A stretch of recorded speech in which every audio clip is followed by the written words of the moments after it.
皆さん、こんにちは, and welcome to this lecture on debris flow and drifted wood hazards and introduction. So, what is it I'm talking about? This is a debris flow. So, it's a mixture of sediment and water and debris flowing down the mountain, or sometimes also a volcano. That's when you call it a lahar. And look at fast it can go. So, it can be a terrible hazard in the mountain. Here we are in Taiwan. So this time you have another type of debris flow with a lot of rocks. And you can see how easily it broke and brought the bridge down. So when you have a lot of rocks in the debris flow, it's behaving differently. It doesn't splash around like the other. So there is no time to explain all of this now, but it's a very different way of moving through the landscape.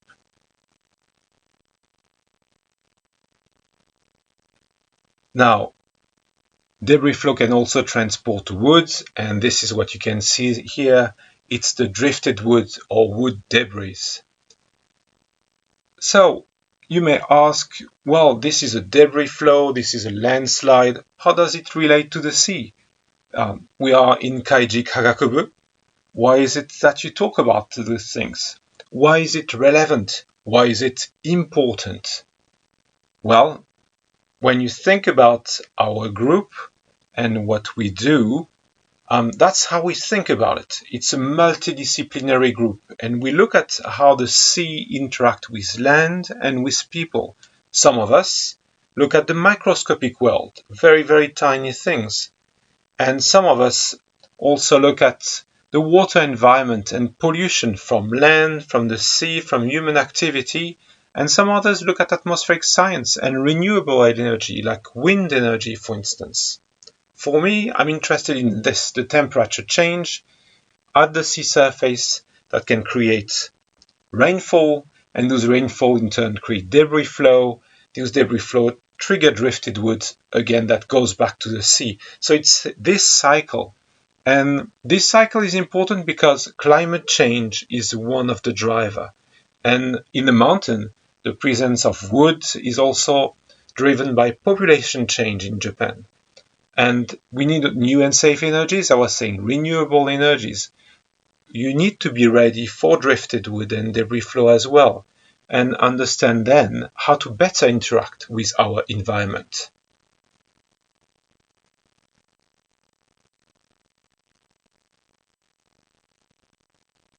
So today, the lecture's objectives are to understand how debris flow and wood debris hazards are triggered, then understand how wood and sediments leave the slope.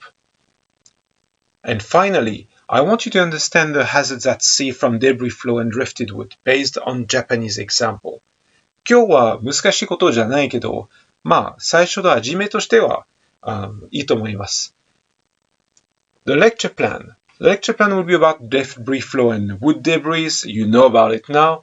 Wood triggering and transport, and we're going to work on Asakura. Then we're going to see the hazards on land, and finally, we are going to see the hazards at sea.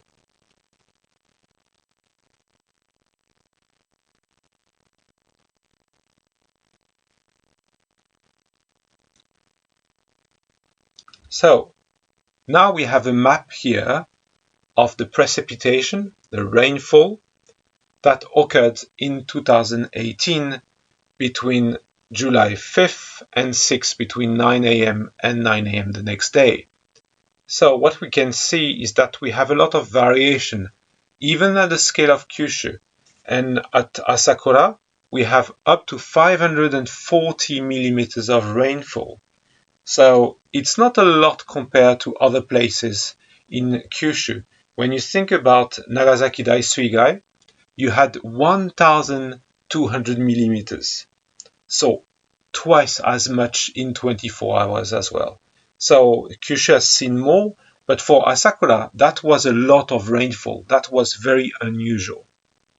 九州としては、もっと大雨度があるんですけれども、Asakuraの方には結構珍しいことだったですね。で、ズームすると、we can see that in the mountain we had up to 790 millimeters. So again, a lot of variation at the local scale this time. And this makes the rainfall and the rainfall-induced debris flow, wood debris, very hard to predict because the changes in the rainfall amount, and then we don't have data here, the rainfall intensity, are very important as well. Now, I'm zooming on one basin, one river catchment, the Naragaya River. And you can see on this catchment that we have a lot of landslides in green on the map that connect to debris flow in brown on the map this time. And that modifies then the river downstream.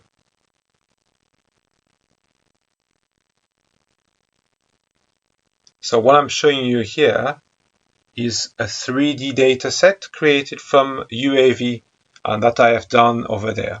このデータが研究で使われてるんですけれども、これは3次元データ、ドローンの写真測量で作りましたですよね。で、学生たちと一緒に作ったものである。で、このデータを使って、で、その後は、地形のデータを見るだけじゃなくて、実はどうやって滑ったとか、そのモデルにも使ってる。And when we want to understand why did it slide? Why did it start at one point or another? Well, the slope map shows that it's not the steeper slope that tend to cause the landslide. It's actually the mild slope because you need to have the sediments accumulating on the slopes to create after that the landslide. And once your slope create a landslide, it doesn't mean that it's going to reach the river or reach the sea.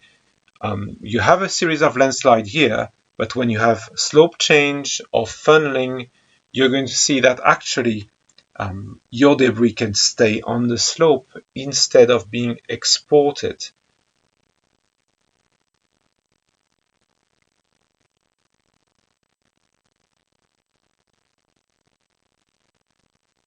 で、ここにはズームがあるんだけど、地形によって動石流とか土砂滑りとか流木が発生したとしても、川に入るとか入らないのはまだ別の問題ですね。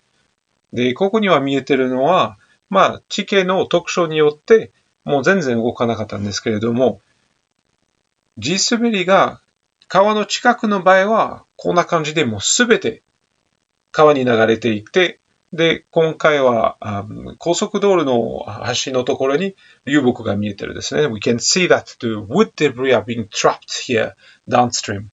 Because when you have a landslide that is triggered next to the river, you have a lot of chance that everything goes down. So what we can see here is that we have a lot of trees. So we measured the amount of trees and the number of trees, I would say, that was displaced by those mass movements. And for that small landslide that you could see on the photograph, more than 9,000 trees were actually transported by that small mass movement.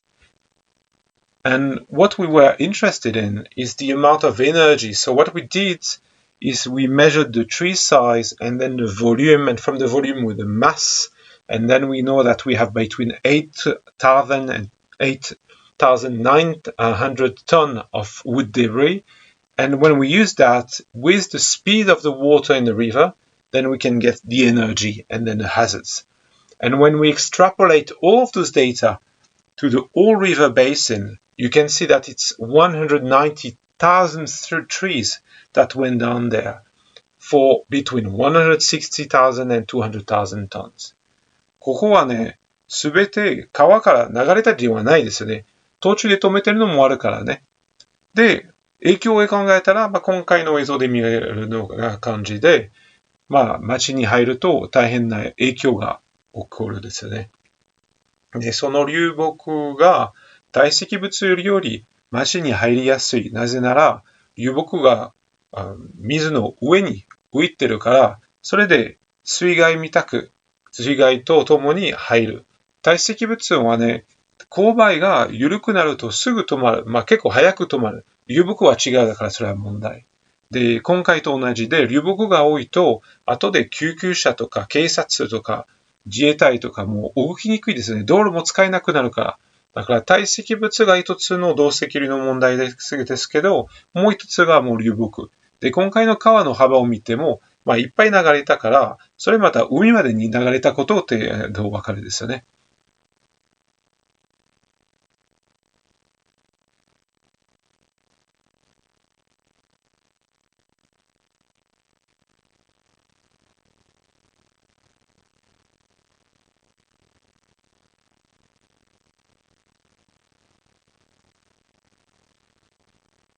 And for those of you who think that it's somewhere very far away, that in Kobe, in Kansai, we are safe, actually it's not the case. 朝倉が遠いかと思った方々が、実は神戸にもとか関西にも同じ問題があります。で、今回は2018年だから結構最近の話ですけれども、土石流が神戸とか有馬温泉のところに発生して、で、B の写真のところにね、それは有馬温泉のところでもう砂防堰堤を越えて、で、流木と堆積物が近くの病院に影響があったし、で、AC と D が神戸の町のところで、その上にまっすぐ土石流が発生して、で、影響がありましたですね。で、今回は、すべての流木とまた堆積物が、なんていうの、陸の方に止まるではなくて、海の方にも入るから、それは一つの問題ですね。で、今回その問題で考えて、流木が海に入ったとは思うところでも遅いから、その前に何かしないといけないですね。で、今回覚えてほしいのは、heavy rainfall up to 540 millimeters of rainfall in 24 hours in Asakura triggered a lot of landslide, debris flow, and carried wood debris. Depending on the local geomorphology, then you can have actually different impacts. And for one single valley, we measured between 160,000 and 200,000 tons of wood debris that were generated. It's huge. And what happens in a mountain doesn't stay only in a mountain. It also impacts the sea. だから、海のために山の研究のもとても大事ですね。で、神戸大学には、これは私の研究ですね。山に起きている災害を見て、で、どんな感じの影響を海にあるとやっています。で、もし興味があったら、ぜひ来てください。